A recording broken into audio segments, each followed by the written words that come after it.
Today we kōrero with the brave and inspiring Honey Hireme-Smiler, MNZM.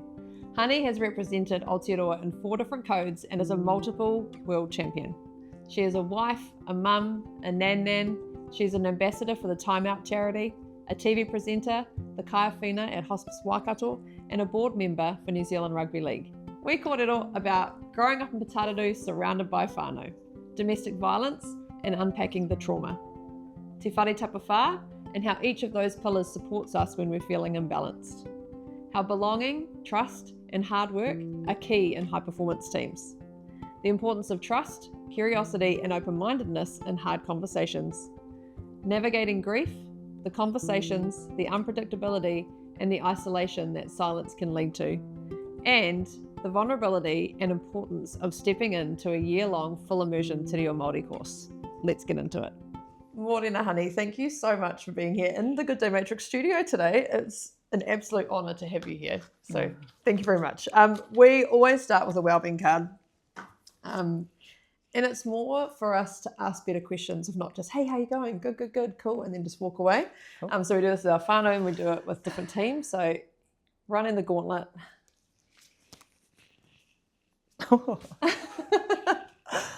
Okay, so I got what life lesson did you learn the hard way? Okay, I'm just going to go off the top of my head. Yeah. I learnt probably not to play rugby while you're 6 months pregnant. I learnt that the hard way because that is what I did, and realised that was probably not the best thing to do.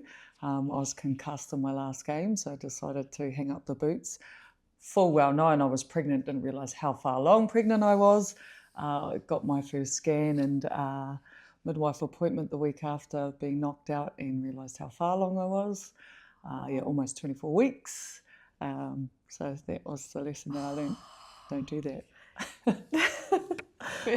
First lesson of the day. Holy heck.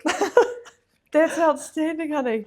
Oh my goodness. You obviously weren't someone who showed. I was like, straight away, you knew that there was something there. Holy gracious. All right. Tell us about you. Tell us about your whānau. Tell us about where you grew up. Yeah, so I grew up in Putaruru. I like to call it paradise. And really interesting in the fact that I think as a kid, I couldn't wait to get out of the town. But now as an adult, I'm just so proud to be from Putaruru and just of my upbringing back down there. Small town, 3,000 people, 500 kids max, I think, at our school.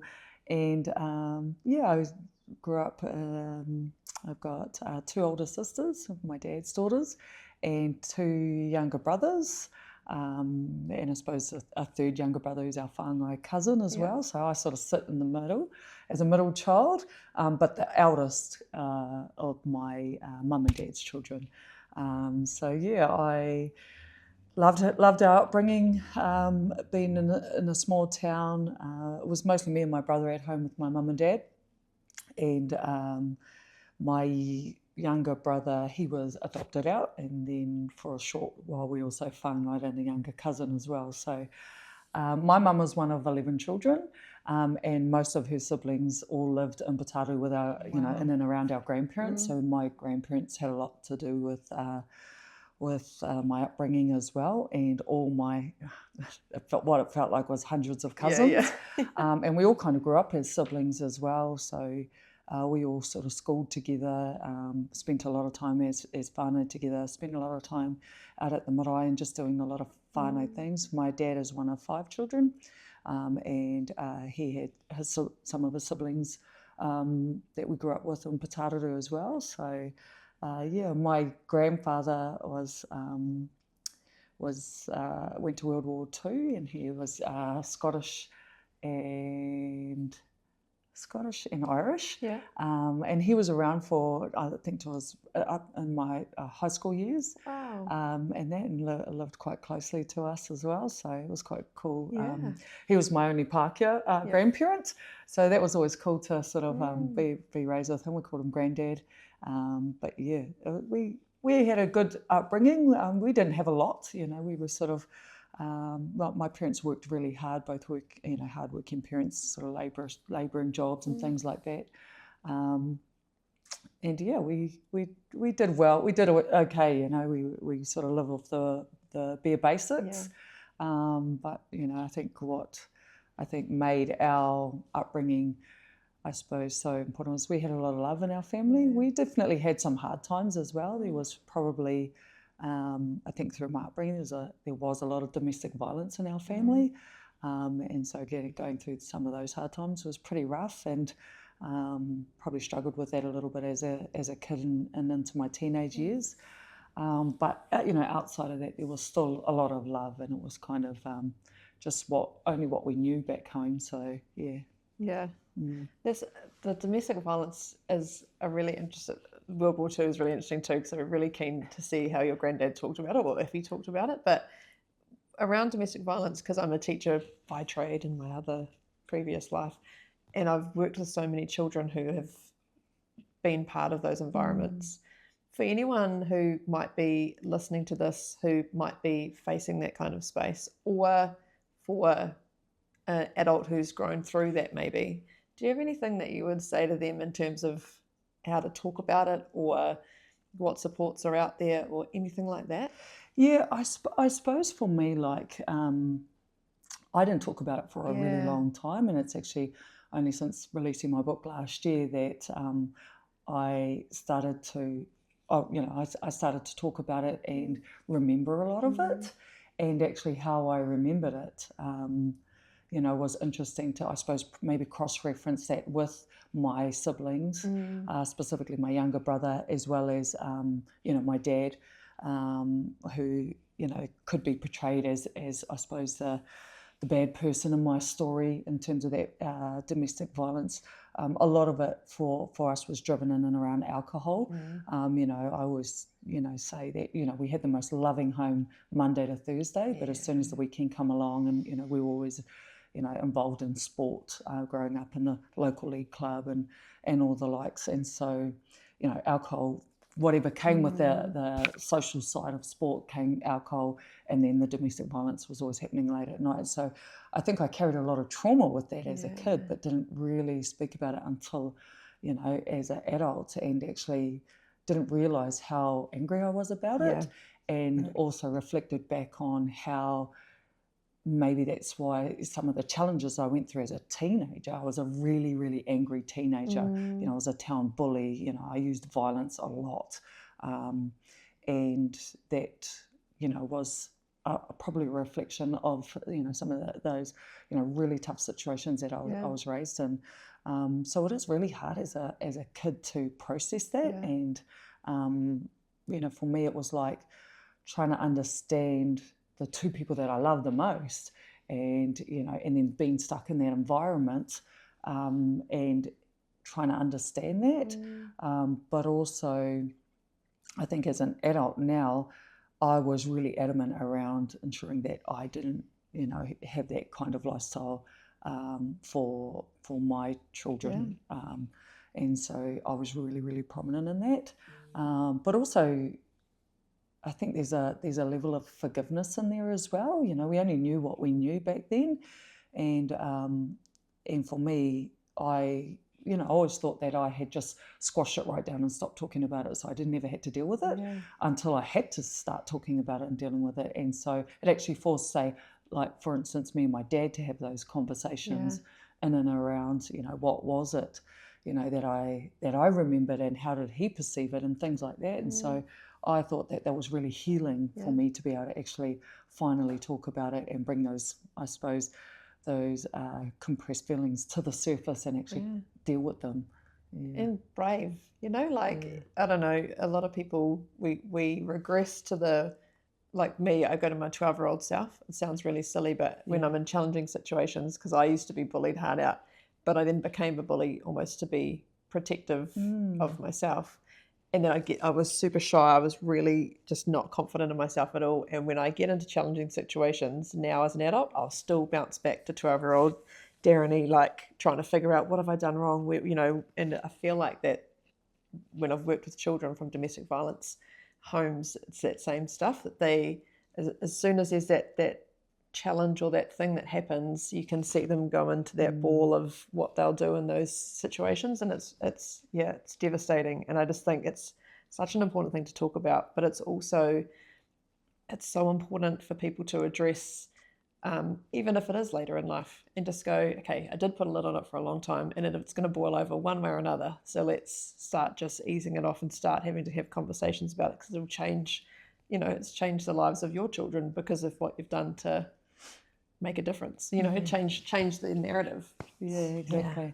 I think, that childhood trauma has a way of coming through, whether you keep it down for as long, but it will come through eventually. And so, I think, as you mentioned, you almost fall back into your, what your reactions become automatic. But I think when you're consciously aware of that, and being not necessarily forced, but willing to make that conscious effort to understand why you're feeling the way you're feeling, and why you may be reacting the way you're feeling because of some of the things that you've experienced as a child, and then being able to learn and grow from that. I think it's been really important, and I talked about, being a really angry teenager and being a bully and things like that. And sometimes, if I'm confronted with a hard situation, my shoulders start to beef up, and I start to put on this real tough exterior. And then, I think I now acknowledge some of those sensations or feelings that I start to feel, and okay, cool, take a breath, honey, chill out. You have to get all aggro over this, and try to just listen and be able to just calm myself a little bit more to be able to cope better. It's also a perspective for the teachers who might be working with those kids, and for friends or just people, because again, now, 40 years old now, I can do the whole, let's look at the whole perspective. When my kids are having challenges at school, you can go, maybe something else is going on for that kid who's acting that way, or is, different ways of trying to understand. But when you're a child and you go, why is this person being so mean to me? Like, I don't understand where it's coming from. Or a teacher noticing that stuff, I think that's also it's not taught well enough when we are being trained to be teachers of what trauma is like in a child, whether that's early childhood, primary, secondary, and actually giving them skills as well to either identify it and go, hey, I feel like something's just not quite right here. We need to start having some conversations to try and support this child, because we're the ones who spend so much time with our kids. Like, we could make a difference, or we could start to be that person that they can trust to feel safe around. So I think that's a big bit too. I think for me, like, I suppose one of the biggest tools, if you like, or vehicle that I use to sort of get through a lot of that and find, I suppose, happiness in my upbringing and some of those tough times that, when I was going through that, was sport. And I really heavily relied on my sport just to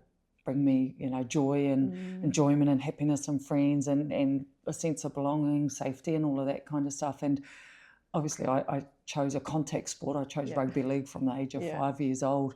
And that was, I think, just an outlet for me to be able to, use that physical, I suppose, encounter to be able to just go out there and express myself and get it out and, hit people legally kind of thing. And so sport was a huge way in terms of just helping me sort of get through some of those tough times. Massive. So with all of that, what kind of values now as an adult do you sort of carry with you? We call them the non-negotiable values that, like, wouldn't matter what environment you're in, there's these core values that you live by. Do you have any that as a parent or a nan-nan or just in all the work that you're doing, values that you carry? Yeah, I think for us, I spoke about my grandparents earlier and my parents, and, we were very much a working class family. So hard work was always, I think, ingrained in us, and that we made, it was all about, you make your own pathway, you be independent and you work hard for whatever it is. And so, for me, hard work was always entrenched in us, and because we saw, all the adults around us, they all worked, they all worked shift work, they all worked, out in the bush or, really hard labourers jobs, and say my nan, she was a housewife, but she was always on the go, whether she was sewing our clothes or cooking, cleaning, all of that kind of stuff. So for me, hard work was always, I suppose, one of those real key values that we picked up, and it was always about service to others was probably the other key one, I think, and because our family was very much a family that always did a lot for our community, did a lot for our people, did a lot for our marae. You know, we were probably the family that showed up first to, you know, get the food on the stove if there was something happening at the marae, or, you know, we were first to show up if, you know, if there was a need there. So, and that was always just something that was, I think, ingrained in us from a really early age. Yeah. I love that. And I feel the same way about my parents. It was just hard work. And like my mum still, she's 72, does not sit still. Like sitting still is like a crime. But it's also something to learn from my point of view, because I used to feel lazy, like having a rest. But actually, and you know well with performance sport too, like resting is actually really important to be able to do the hard work. And you can't keep, you know, 100% just never sitting down, never resting. But it's also beautiful to see that's almost your love language, that when she comes into your whare, like she comes into our home, like my washing's done in 5 minutes. If the bench isn't, all the dishes done, she's in there doing the beds are made, like, you know. But I think that's her way of her love language as well. But yeah, but she's seen that through her parents. I've seen that through mine. Yeah, I think that's a really important quality that not everyone's going to carry through. So it's setting them up well. Yeah. Now you're currently on a sabbatical from Mahi. Now that we talk about hard work, and now I can't say that you're being lazy at all, because you're not. So you've taken a sabbatical and you're in a full immersion Te Reo Māori course for a year. So talk to us about the vulnerability of doing that and being back in the classroom and how it's going so far. Yeah, I've probably come a full 360 with my te reo journey. So, I mean, I'm a kōhanga kid. I was one of the sort of, you know, part of that generation when kōhanga first became available. So, you know, I came through kōhanga, then sort of went into mainstream schools, but probably always, you know, naturally migrated towards either the whānau unit or the te reo Māori classes, kapahaka and all of that. And then when I got into primary school, we did have a whānau unit, so it was like a bilingual. So went through that, and then in high school, picked up te reo Māori. My uncle was the te reo Māori tutor, so I picked it up straight away. And I felt like I came out of high school really confident with the reo. I wasn't fluent, but I was, you know, I had sat school C as a third former and kind of just picked it up really naturally. And it was just something that I always felt myself, you know, wanting.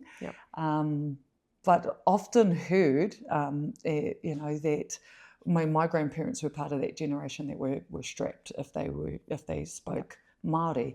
And so then my parents weren't taught Māori, and then, you know, often heard, oh, you know, Māori's not going to get you a job, you know, learning te reo Māori's not going to get you a job, sort of thing. So then once I sort of, I suppose, came into the workforce and my sports career took off, I kind of left it there.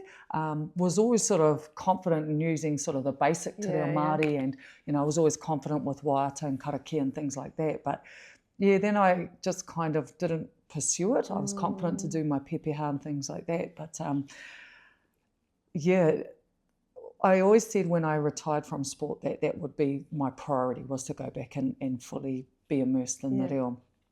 And I retired, well, maybe 4 years ago now, and can finally say, you know, I'm in a you know, part of my life where I can now take the whole year off to fully immerse.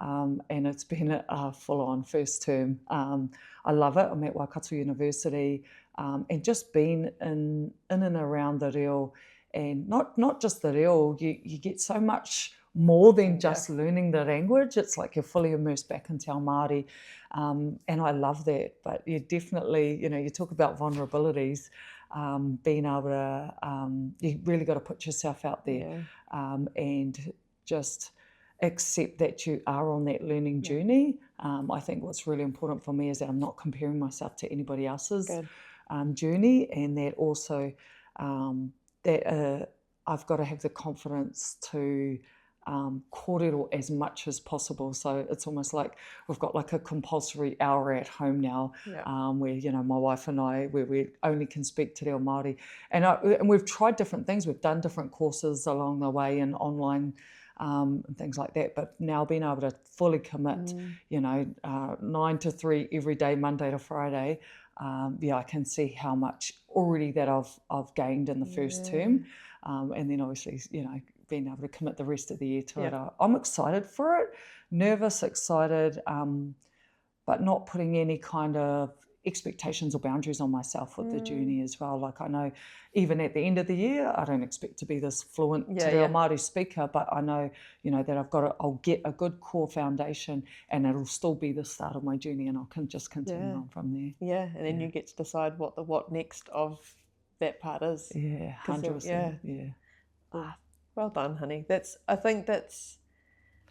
I find it so heartbreaking. We spoke with Rajna Patel. She's an amazing woman, and she speaks of that from an Indian perspective. But her generation was the same, where being different wasn't okay in the 80s, kind of 70s, 80s, and so she didn't teach her children their language, and it's the same with our Te Reo Māori, and it's so frustrating that there's not the highest value put on that in Aotearoa. Like, it's so frustrating, and obviously with the government and different things going on at the moment and different things getting talked about, it's like there is no way that is not a critical piece of who we are here.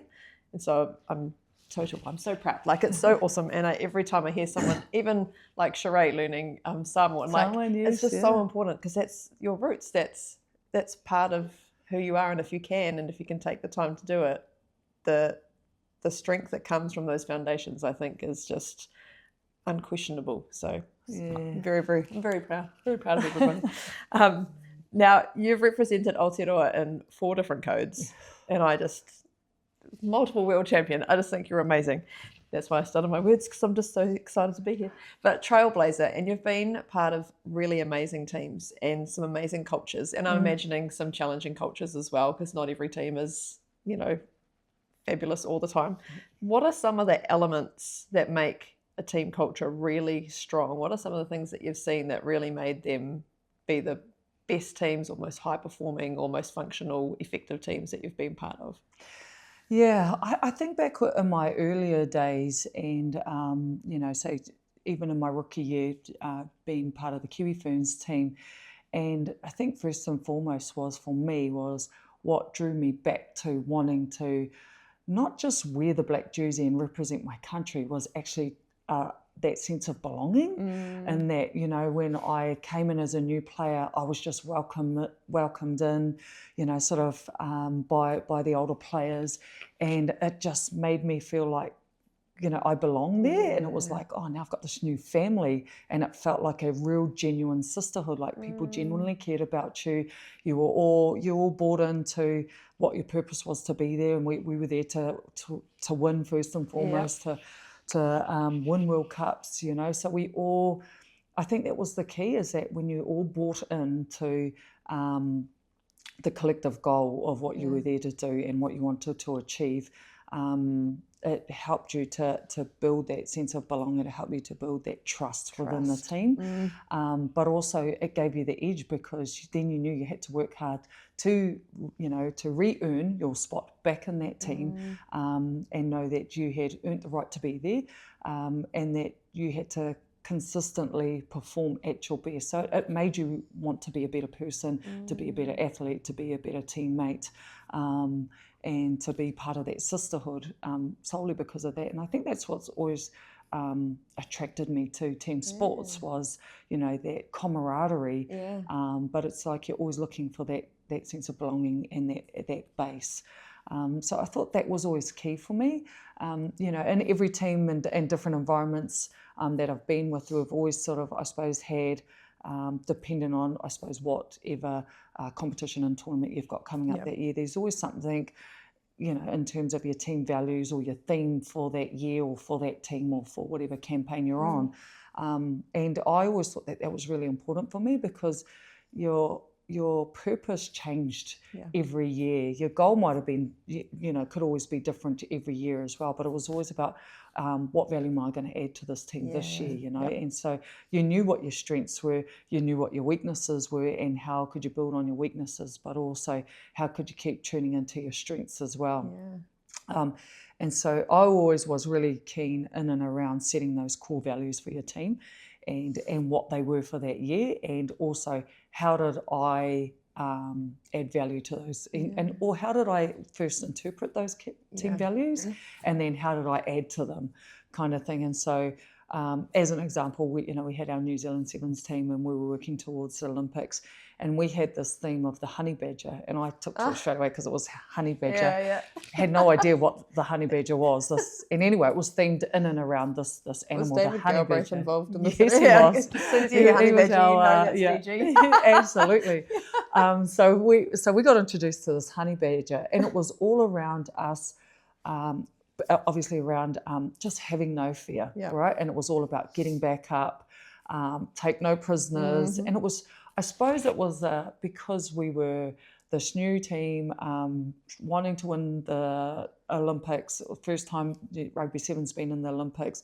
And so we didn't shy away from the fact that we were there to win, we were there to be ruthless, and we needed to be more aggressive, you know, because we were skill-wise, athlete-wise, we were great. But in terms of that, we were probably too nice. We were too nice, sort of thing. And they wanted us to bring that real physicality and aggression. So they implemented this honey badger theme, and it was hard. It was really, really hard. And initially I was quite, I probably feared it a bit, and the fact, they really pushed us in terms of our physical boundaries. They pushed us over the edge, and I was really scared to go there at first, because I was probably never one of the fittest in the team or anything like that. I knew what my strengths were, but being the fittest was not, and being able to push myself to my limits, always kind of, we had sort of this red, yellow and green sort of thing. So red was, never did enough, yellow was kind of just did enough, and green was always did more than enough. And, I kind of was always kind of that player that sat in the yellow, just did enough to kind of get there, and then kind of held back. And I don't know, and it was that fear, why I was holding myself back. I was like, I've never really pushed myself past those boundaries. And so once I sort of learnt, some tools and things like that to be able to push past that. And I sat with DG, obviously, and for me, that, I suppose, that trigger, to pull the trigger to actually push myself past, that wall that I was sort of putting up for myself was, what was the thing, was jumping off the cliff. And he's like, when you hit that wall, honey, you've just got to jump off the cliff. Kind of thing. And that's what I'd sort of process in my head, both on the field but also off the field. Whenever I was faced with any kind of challenges. And so when I go back to those team values, and that was always kind of one thing that stood out for me, was in and around never back down, never quit. When you cross that white line on the field, you're there, you're tuned in. And we train, we had this thing, train and play to win, and everything was about that. I think for me, sometimes, I've always been naturally competitive. Again, I don't shy away from that. But sometimes I needed to know how to turn it off when I came off the field, because I was definitely a sore loser. And I hated losing, with a passion. But I think I didn't express that, openly. I'd go away and I'd really internalise it, and what did I need to do? What did I do that didn't, that I could have been better, in order for us to get that, get that win, or what did I do? What that was wrong in the game, kind of thing. So I was really hard on myself in terms of holding those standards, but it made me better for it.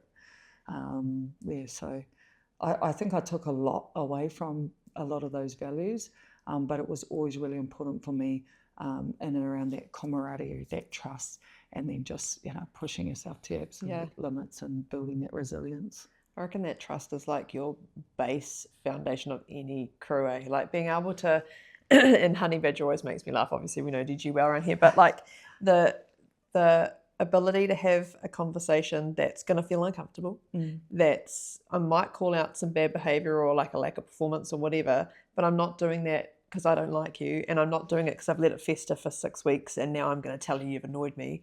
It's because I know our team can be great, and I know you can be great, and I want us to be great, and it's like hang your ego like at the door, because the only way we're going to win, the only way we're going to do this is that everybody's egos are that way, and we just trust the fact that when we have a conversation, I totally have your back. That's why I'm having this conversation. I don't want to be having it, but and I think a lot of people shy away totally from any type of criticism, any type of challenging feedback.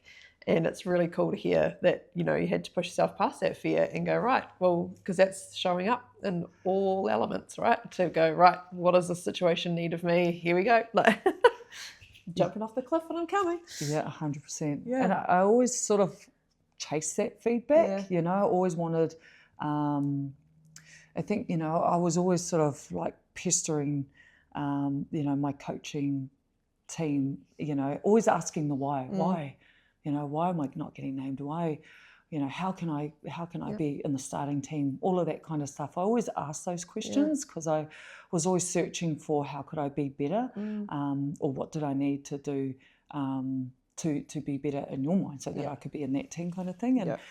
And I think for me, it enabled me to grow and be better and be a lot more honest with myself, because, there was definitely a period in my career where I was like, I'm all that. I don't need to get better at anything, and I had that ego and I had that chip on my shoulder where, I was at the top of my game and, no one was coming close to me and things like that. But, you quickly learn that people catch up to you really, really fast. I used to... one piece of advice that I used to go around and give at school talks, which I totally regret now, was fake it till you make it. And I was probably, that, to be honest, that served me well for quite some time, that fake it till you make it kind of thing. And I probably lived a lot of my career in the earlier days via that, like I knew what I was good at, so I just sort of portrayed those skills and did what I did well and ran in a few tries and thought, sweet, I've done enough, but behind that, actually, I had to do a lot of inner work and soul searching to be able to be like, actually, I don't want to fake it anymore. Actually, I want to do the work and I want to do the prep, and I don't want to feel like I haven't earned the right to be there. Which is that belonging that you talked about, right? Exactly. It's that I'm not faking it and everyone hasn't noticed yet that I don't belong here, but I've earned this and it's mine, and good luck taking it away from me. Exactly. Now, with all the teams, again, with high performance sport, we're always talking about our athletes' wellbeing, and we do that in lots of different ways. And you would have seen many a model, I'm guessing, and many different ways of putting that together to report back into the management teams and everything else. But Te Whare Tapa Whā is one that you really value as something that you've carried right through to now. So talk to us about your Whare Tapa Whā, and with, life's never balanced. So with the imbalance that is constantly there, how do you take care of yourself? Yeah, I actually stumbled across Te Whare Tapa Whā when I started a role at Hospice Waikato, which is Māori mental health service. And it was part of the course that we were teaching. And for some reason, I just naturally took to it. It spoke to me straight away. And I think specifically the four pillars and the shape of the wharenui, and I thought, that just made sense to me. And having that foundation in terms of your whenua, and I always thought, that was always my happy place, being grounded in my Māoritanga, in my upbringing, and where I call home. And so for me, Te Whare Tapa Whā brought me a whole lot of balance, and it gave me just a better understanding. Sometimes I think when you get caught up in different models, they just become words, and I actually didn't know how to resonate with those words. But when you talk to me about taha whānau, well, straight away I know how to connect with that in my relationships and how to build relationships. And my whānau has always been, I always see my whānau as, whenever I knew what I was doing when I ran out on the field, it was always to make my family proud. To make my family proud, it was just kind of something that came to me first. And then when I look at the whole Te Whare Tapa Whā model, I started to sort of, I suppose, unpack the layers for that and sort of how do I relate to each of these four walls or these four dimensions, and what's my grounding in terms of the whenua first and foremost. And so I think as I've sort of gone throughout my career, I've just continued to add to all those different layers. And I always used to, think whenever I'm going through challenging times, which layer is it, or which wall is it, which dimension am I struggling with? So, I've got teenage boys. Well, they're not teenagers. I call them my man-childs. My youngest, he's 20. my son, and whenever him and I are butting heads and things like that, or he's done something that I'm really disappointed in, or we're going through something rough, that I know that really holds heavy on me, and so then I have to then rely on my other walls, right, to carry me through until I can figure out what it is that's going on and how I can repair that. Vice versa, as the taha tinana, the physical side of things, has always probably been one where I thought, that's my strongest side. But I've actually come to learn, no, because when I've been injured, it's really played heavily on my taha hinengaro and how I mentally cope with that. If I can't run and I can't be physically active, that affects all the rest. And so then how do I lean on the rest to be able to build myself up until I do have, I suppose, that wall, and I can rebuild that wall. So I think for me, it's been able to build them all up so that I've got a balance. But then when I get hit with something, and life throws stuff at us all the time, okay, what wall is not quite strong for me at the moment? How do I then lean on the others to be able to then rebuild that other wall back up, so that I'm nice and balanced again? The taha wairua one was probably one that I maybe thought, but not really, and because I sort of thought it's more sort of spiritual, and I probably thought of it as being a religious, and I didn't have sort of, I suppose, a lot of religion, within my upbringing. But yet now, actually, as I've gotten older, actually the wairua side of things actually relates more to me, because it's more around, your purpose, and I think my intuition, and I think always asking my why am I doing this?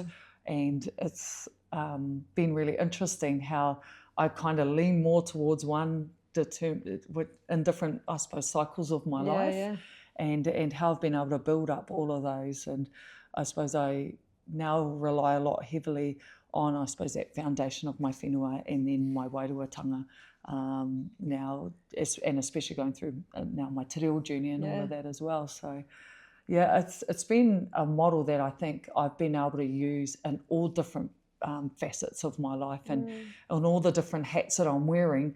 That's the one model that I can take with me everywhere.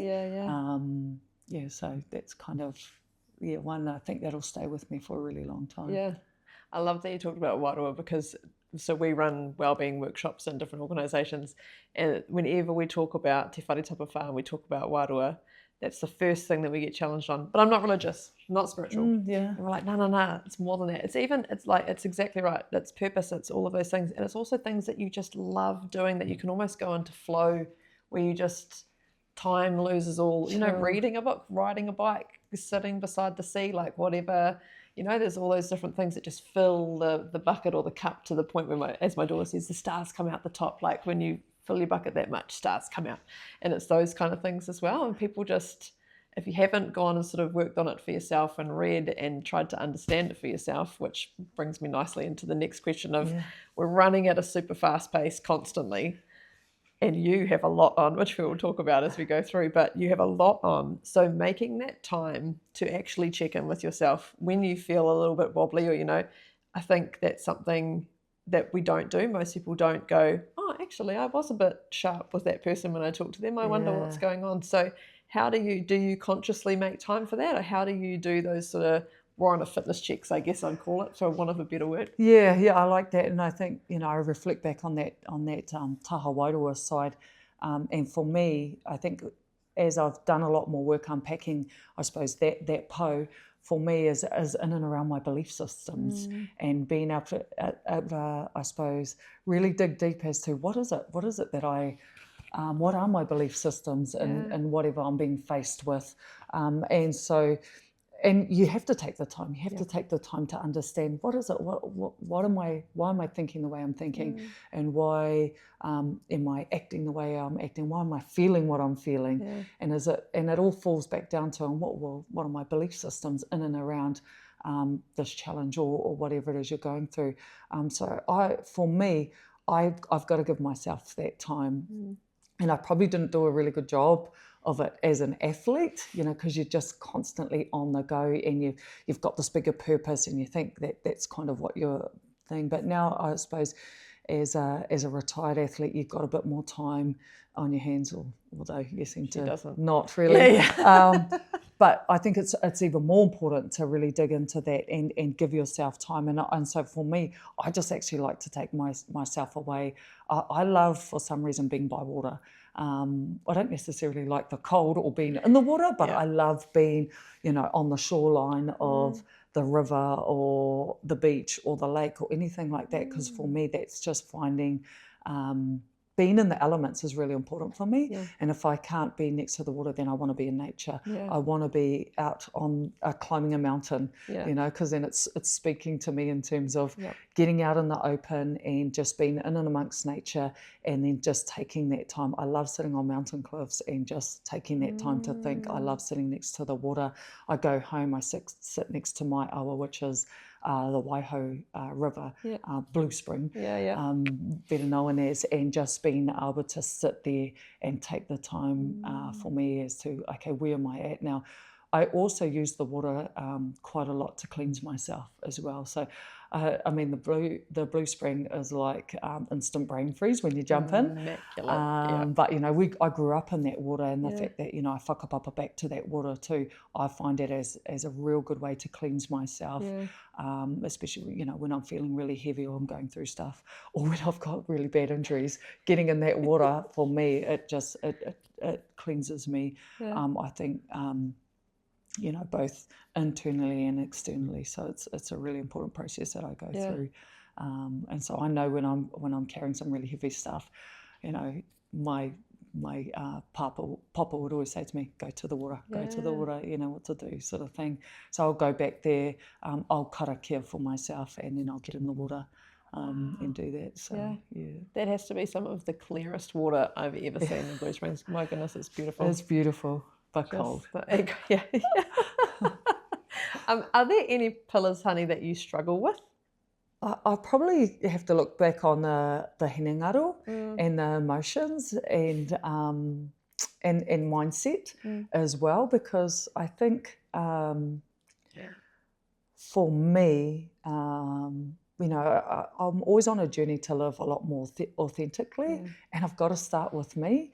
And I know, I suppose I have a lot of self-doubt, and it can be hard because, you know, when you're, I suppose, in a role, you know, I've sort of been, you know, front and centre in my I suppose, sports career, so being a role model, being a public figure, and then now working, you know, on Sky Sport and working on telly, and then so there's that expectation that you're a leader, and that, but I am quite introverted, and so being able to put myself out there, I really struggle with, and so there's often times where, you know, I've got to really check in with my mindset, because I have so much self-doubt and like, do I want to do this? Do I want to do this? And in all honesty, when I get offered opportunities, you know, I'll often say no first in my head, you know, and then I've actually got to do a lot of, I suppose, work in terms of processing that as to why am I saying no?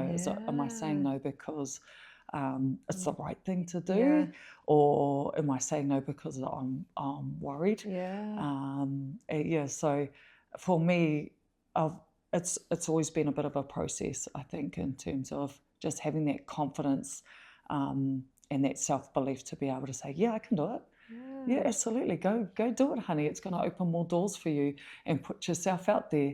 But I tend to shy away, and I think when I think back to, you know, some of those values that we were brought up with, it was always about being, you know, having humility and being humble. But sometimes that can trip you up as well, because you're so humble that you don't want to put yourself out there, that, you know, you're not going to open doors that way as well. So I think just having that confidence to step forward and having that mindset to be like, okay, I'll give it a crack. Have you heard of the whakatauki about the kumara?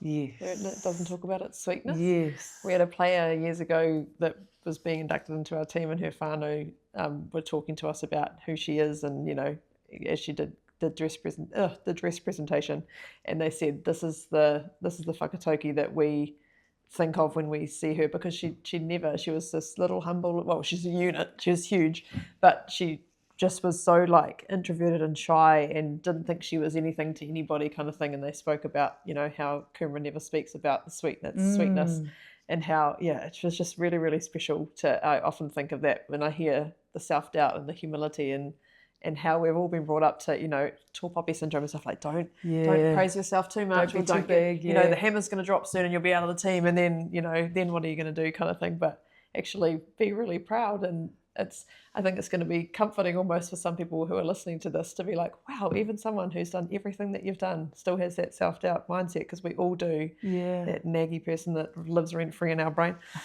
Frustrating wahine out there. Yes.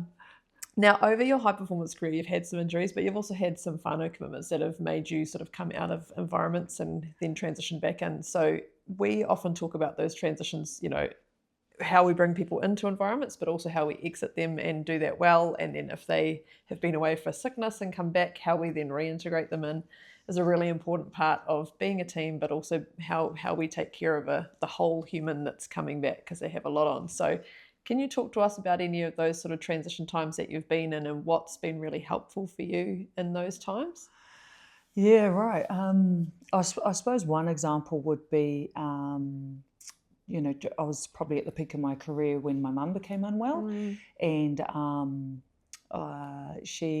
was diagnosed with terminal cancer, and immediately I was a marquee sighting for the Warriors in the NRLW, and the timing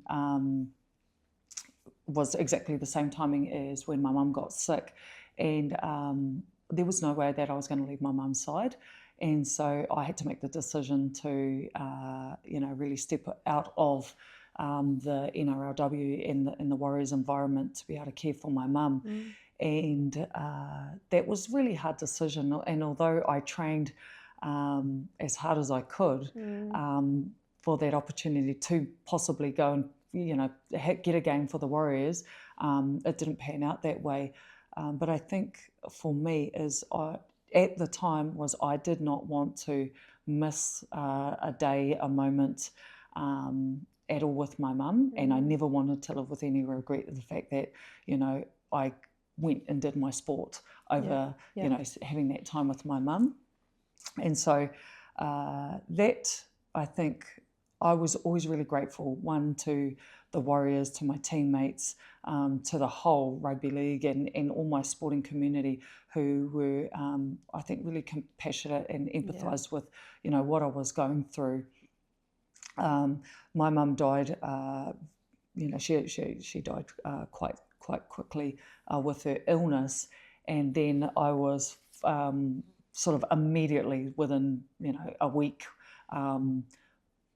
you know, straight back into the Kiwi Ferns environment, and we're off to a Rugby League World Cup Nines, sort of 7 to 10 days later after burying my mum, and I was the captain of the Kiwi Ferns team. So I had to transition really quickly from, you know, a really, really difficult time into now I'm team focused, now I want to win a World Cup. And for me, it was really hard. It was really hard. And I I isolated myself a fair bit during that campaign. And it was hard because I had to be front and centre as the captain and front the media and do all of that and be there obviously for the team, lead the team. But the moments that I got to be on my own, I took, and that found me sort of isolating myself in my room. We were based in Parramatta for the World Cup Nines. So we were down by the big river there in Sydney. And so again, I found myself close to the water. And I had to take the time to really process through grief. And I felt like I was trying to speed that process up. And I wasn't giving myself, I suppose, the permission to feel that grief because I was there to do a job. I was there to be there for my team, and I had to lead my team. So I was probably I was fit physically. I was there 100%. Mindset wise, I decided I was going to block out everything that was going on with me in terms of losing mum, 10 days prior. My Wairua just did not exist. I was almost a ghost walking around. And when I think back again to that model and my whānau, and the fact that I sort of got on a plane and flew away from my whānau was really, really tough. I think what changed for me though was my dad surprised me, and he came over and he was there with me, and just having him there with me throughout that tournament was huge. It was huge because then again, when I speak to the Te Whare Tapa Whā, okay, now I've got whānau next to me. Now I'm on a mission, I've got to do something, and I'm going to allow that grieving process to open up a little bit more, because I can do this side by side. But again, I could easily switch back into my honey badger mode, that when I cross that white line and I'm out on that field, I'm there to do a job kind of thing. So yeah, it was a roller coaster. It was a roller coaster, and I got through it. Yeah. I don't know if I would say that it was a good way to deal with the grief, because it almost just sort of I tried to turn it off. I tried to turn it off and do what I needed to do, and that was really difficult. And grief has a way of just creeping up on you. Yeah. And then I was always, again, back to that sort of real rough exterior and put up this macho man kind of this persona, I suppose. And I don't know why, but I always thought I'm never going to cry during the anthem, and I'm never going to cry during the haka. But that was probably the first time in my whole career where, when I got out on that field, I always had this thing where I walked out on the field, I looked to the sky and I looked to the people that had gone. And that was my first time walking out onto the field and looking up and realising, okay, now my mum's up there. I used to just look up and think about my grandparents and, my cousin who I lost at a young age as well. But when I walked out and looked up and realised, okay, now I've got a fourth angel up there, and that's my mum, the tears just came straight away, and it hit me, and I was just like, oh my God, you're crying on the field, honey, don't ever cry. I was always about, nobody cries on the field, But yeah, to be honest, that I think having those tears on the field just made me play better. Yeah. And it actually allowed me to get it out, because I held on to it and held it in for so long. And I was able to switch really quickly into, okay, it's kick-off mode now. Sorry about the first person I'm about to run into. So just make way. Just let me get to the line and I won't hurt anyone. Oh, honey, that breaks my heart. And for so many reasons, that's devastating. But it's a conversation we dodge, and it's a conversation people are uncomfortable to have. And in teams, when we do bring people back in, or even just in friendship groups and we catch up with someone after they've lost someone, we don't know how to talk about it or what to say. So we kind of just be like, how are you? Real generic. And I'll go, good. And you're like, okay, so anyway, so my kid at school, blah, blah, blah, blah, blah. And we kind of move on. But silence is isolating. Like it. And we'll start reverting, going, oh, people don't want to talk to me about this, so I don't want to be the one who's making everyone else sad or talk about it. And so if they're not asking, I won't talk about it. But I've personally found that it's so nice when someone asks you about someone who's gone, because you love that person and you want to tell stories about them, and you're proud that they were here, and you're devastated they're gone, but you don't want to never talk about them again because it makes people feel uncomfortable, kind of thing. Yes. So how did that go, I suppose, in terms of like the team? Were they talking to you about it, or friendship? How did that work for you, and what did you learn from that part of the process in terms of, because now you're obviously the Kaiāwhina at Hospice Waikato, which is no easy role by any means, and so you're supporting people to have those conversations, but also probably supporting more so for the what's coming next part. So how does that all work, and what kind of experiences do you share with them about how to have those conversations? Yeah, it's probably quite a interesting journey that I suppose that I've had, which has now landed me at hospice. So I obviously went through that journey with my mum, and it was a journey that I think I am really proud of. It's, when people say, what are you most proud of? I was like, I'm really proud that I cared for my mum through her last days of life, and and not long after that, I was faced with another challenge in the fact that my wife has now been diagnosed with terminal cancer, and we've been battling that for the last 2.5 years.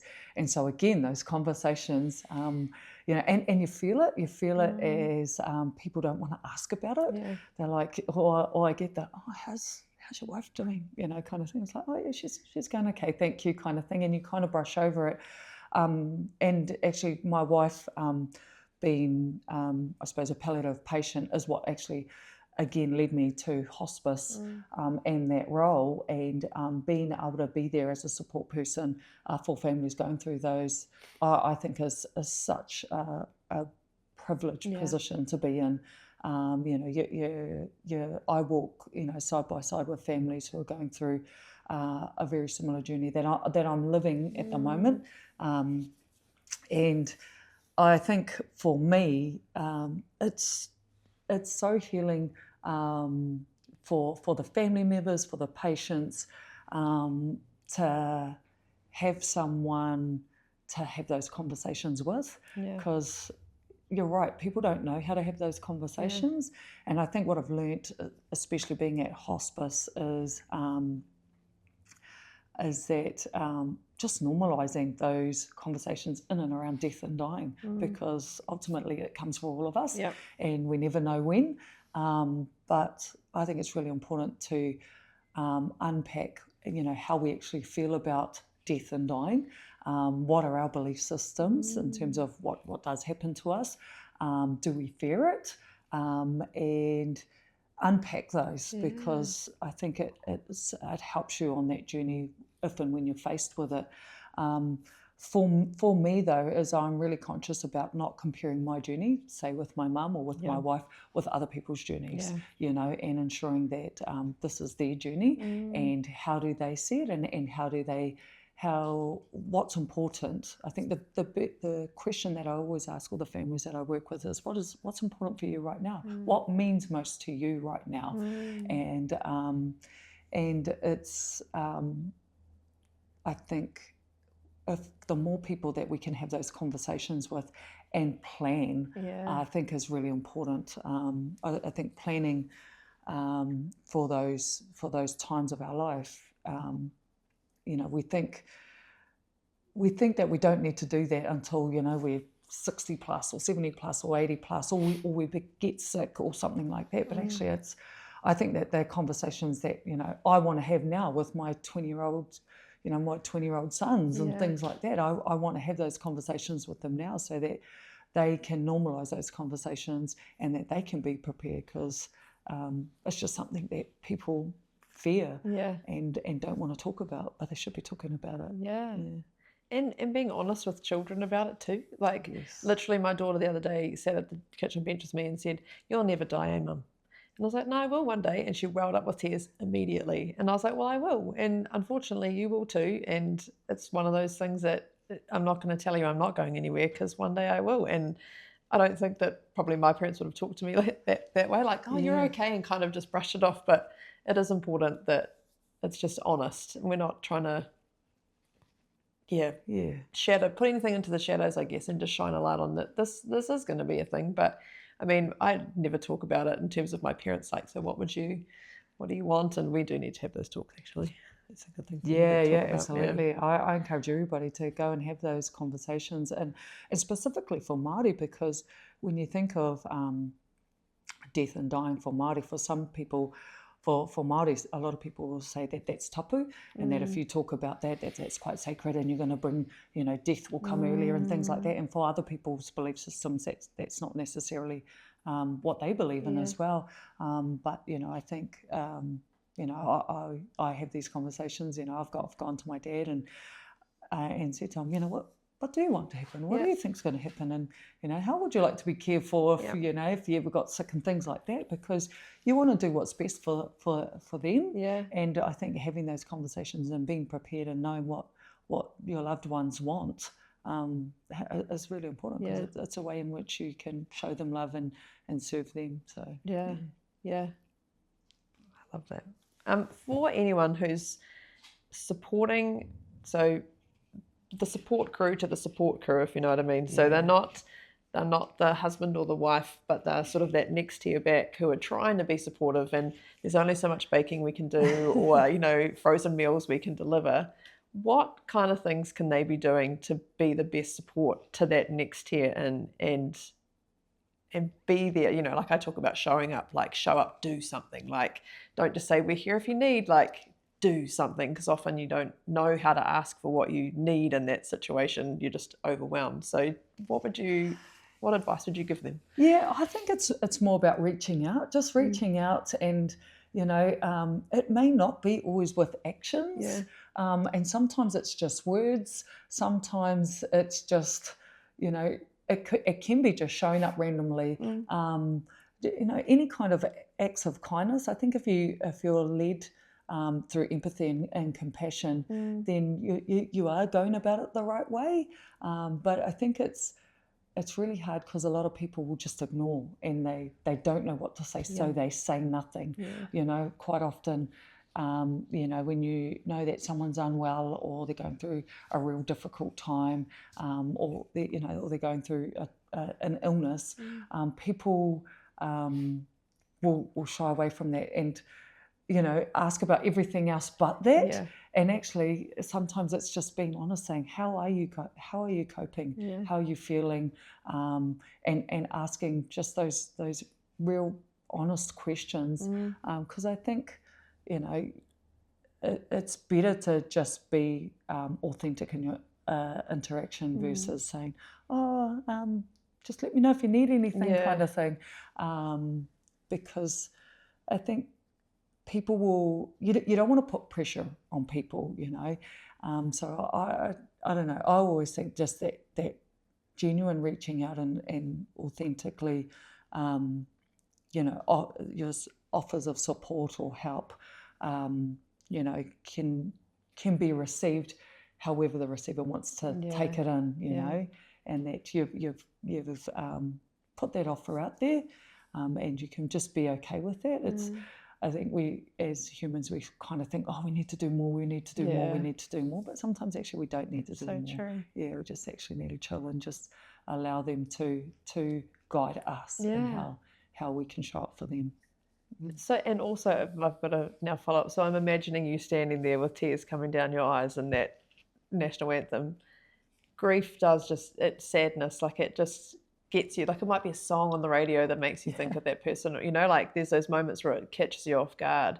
So for that person who's sitting there going, stop it right now, like you can't be at work looking like this, what's your advice to that person who's expecting themselves to be able to hold it together and keep moving forwards? Yeah, look, I'd say ride with it, let it flow, let it flow through you, go through it, because it's a little bit, up and down. I mean, there's lots of research out there around the 5 stages, and I don't really buy into that. I think it's like this. It's a roller coaster, and you just got to ride it. You got to ride it, but don't try jump off that roller coaster. In terms of, don't try and suppress it. Flow with it. Let the tears out when they come. Let the laughter out when it comes, because there's lots of those times as well. I think it's learning to live without as the hard times, when you actually learn to live, and time, I think time definitely does heal us, but it's actually allowing that roller coaster and staying on that ride, and I think rolling with the ebbs and the flows that come with grief, but not putting any expectations or don't set any sort of boundaries or put up any walls, because it's a process that you just kind of have to go through and let it flow through you. Massive. Now, we also talked about, when we caught up, about hard conversations, and how what we used to think were hard conversations, say 10, 15 years ago, about our performance in sport, or nothing compared to what we now talk about with our whānau, or the different challenges that people face.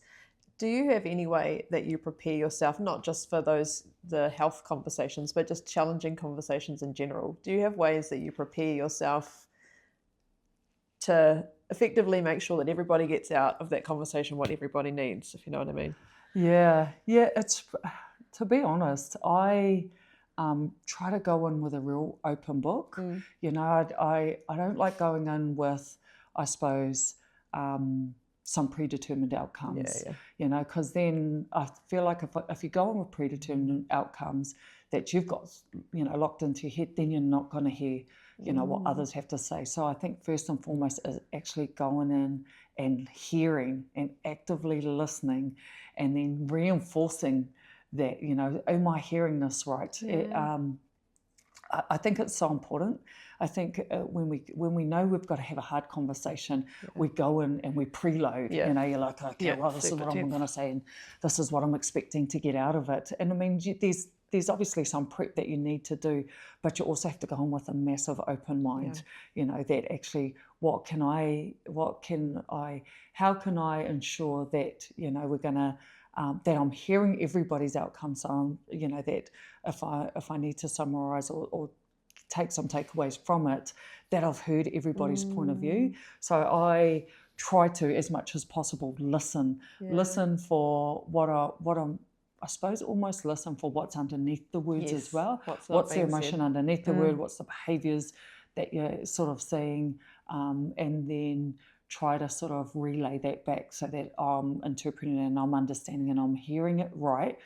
So that I can say, okay, this is what I'm hearing, or this is how I'm understanding. Is that right for you? Kind of thing. And I think it's something that I'm still learning to do, and I just think I get more out of it going in there as an open book. You know, asking those open-ended questions.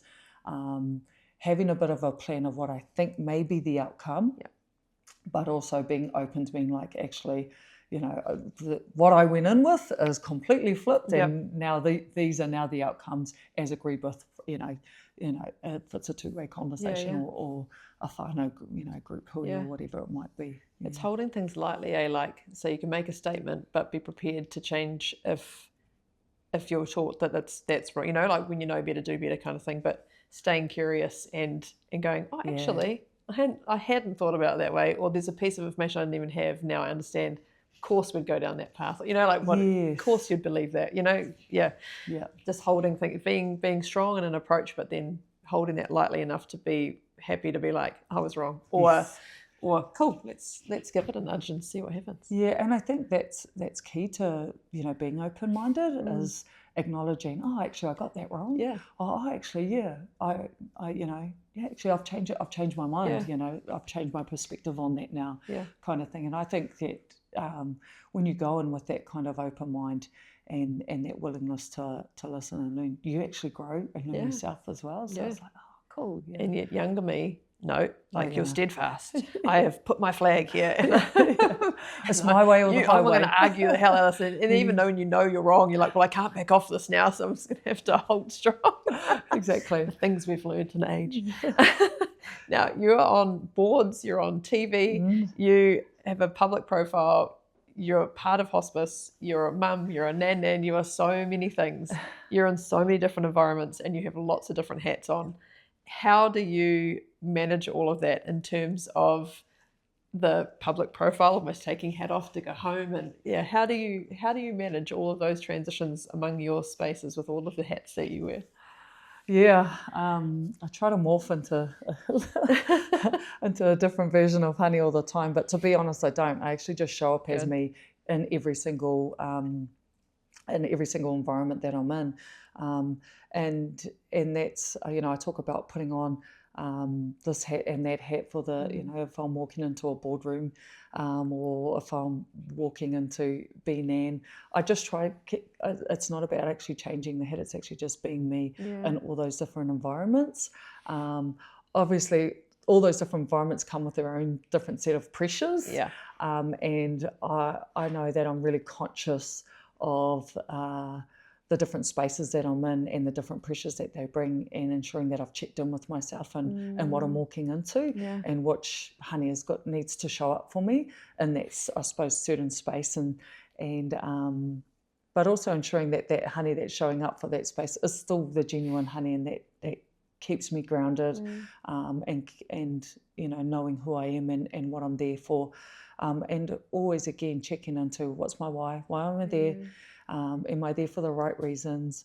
I hate doing things half pie, you know, so I've got to be fully invested, I've got to be all in, and otherwise I don't need to be there. And I quite, you know, I think I don't ride things out for a long time if I know that, you know, I'm not as passionate, or I'm not as invested, or I can't give the time that I need to a certain kaupapa that I might be involved in. Then I now have the confidence to say, okay, look, you know, I'm out now, and these are the reasons why, and it's to ensure that, one, I'm being true to myself, but also being true to, you know, the role that I play there, or the organisation that I am a part of, because I want them to have the best people for that. So I always make sure that I'm giving myself a checkpoint, you know, and, you know, if I find myself going, oh, I've got this coming up next, why am I doing that? Why am I sighing? You know, I should be like, yes, I've got this coming up next. So if there is that little self-doubt, then I'll check in, and I'm like, oh, why am I doing that? Is it just because I'm tired and I don't want to do something? Or is it because actually, you know, I think maybe my time's done here. Maybe I you know, I'm not adding the value that I used to anymore. And so, I need to step away from that. Or it's not adding to me anymore. You know, I suppose, you know, my roles and different things, you're always changing and you're always morphing. So ensuring that, you know, I'm rolling with those changes. And if I'm maybe a little bit too set in my ways and that's kind of moved on for me, then that's cool, you know. I've got to acknowledge that and be like, okay, cool, I'm you know, ready to move on or ready to step aside. It's the same, you know, I suppose, perspective that I take into these different roles as when I was playing. You know, I knew when my time was done, I knew that I always talk about, you know, my gut feeling and that fire in my belly, and I knew that fire was dimmering for me, and I knew that I couldn't be the player that I wanted to be, and I was aging out. I was a little bit slower, and you know, I just didn't quite have that, I'm about to go play Australia anymore kind of thing. And I was like, oh, okay, kind of thing. So that's when I know if I'm not all in, then I genuinely won't step into those spaces. It's, again, I feel like brave is going to be my word of the day after this kōrero, but like, it's brave because our egos play a role as well, and we worry, you know, like, if I'm not this player anymore, like netballer, then who am I outside of that, and how am I going to talk about myself, or, you know, what strengths do I bring into the space? But I think being able to, again, just check in and be like, no, I don't love this like I used to, or I loved it, like when I joined a board, I was put onto a committee for Microsoft a few years ago for the Small to Medium Business Council. It was awesome for the first year because we were building tech and we were doing it and it was purposeful. The second year, I'm pretty sure I was there because I was a woman. And I was like, what am I? It's great to say I'm part of it and it was awesome, but actually, was it serving my time when I think that my time's limited and the conveyor belt's moving regardless, you know, and am I contributing to this the way I should? Is it valuable to them? Probs not. Am I being useful? No. Is it useful to me? No. Right. Am I connected to the work that I was doing? No. So it's those kind of things of being honest, I think, and not worrying about what it will look like to others, I guess, and just knowing what your yeses are and nos are, checking in with that fire in the belly. If it's not there, what else is going on? Why? What do I need to do? Do I just need to refocus? Am I overwhelmed because I've got too much on, or is it's not my spot anymore to... Yeah, because I think sometimes we can often get caught in, we get caught up in it, you know, and we think, and, you know, it makes me think of, you know, you end up chasing, you know, and you end up being labelled, and you're like, well, now I'm on a board, and now a public figure, and now this and that, and you get caught up in the labels, and you're actually thinking, you know, like you mentioned, do I actually want to do that, you know? Or I think often you get presented opportunities and you think, like, that'll look good on my CV. Like, I'm not looking for a job, No, so no. why do I need that to look good on my CV kind of thing? So, and is that actually really what I want to invest my time in? Yeah. No, because then it's maybe going to take time away that I could be spending with my family, with my granddaughter, Yeah. my grandson. So, actually. So I think as you mature and realise, no, actually I don't want to really chase that anymore because, it's just a label and I don't actually live by my labels. I live by me. My name is Honey and that's who I want to be. Yeah. So, cool. And what I bring. I love that. Final question of the day from me. So instead of asking you what advice you might give to younger Honey, I thought we'd switch this and say, what advice would you give now as a Nan-Nan to your mokopuna? Is to just be brave. Don't fear failure is probably a big one. I think that all of my failures have always led to more growth in my life. And, I've got this whakatauki that I've got a necklace that I carry around with me often, and it's tūwhitia te hopo, marangatia te angitu, which is feel the fear and do it anyway. And I just love that. I think it speaks to everything, and it's stepping into things that make you uncomfortable and then learning to get comfortable with it, because I think that's where you get your most growth from. So, yeah. Amazing. Now, as we finish interviews, one interviewee from the last interview asks the next person a question. So if you read that out for us and answer that for us. Okay. What has been your biggest life lesson thus far? I feel like we've dovetailed the start with the hardest one. Okay, what has been my biggest life lesson thus far?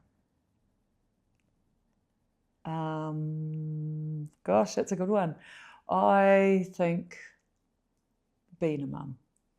I think being a mum totally changed my life, and also now being a stepmom, regardless, it puts somebody, I think the moment you become a parent, your life then becomes about somebody else, and that's just what you're driven for, and then it just becomes, it's no longer me, it's all about we, and then you start to build a family in and around that. And I think having my son was my greatest achievement, and completely has brought me thousands and thousands of life lessons that I'm really proud of. Epic. Well, thank you so much for your time today, Honey. I know there's so much in this kōrero that's going to be helpful to so many people listening, so I really appreciate your time. And we will see you again next time. Ka kite.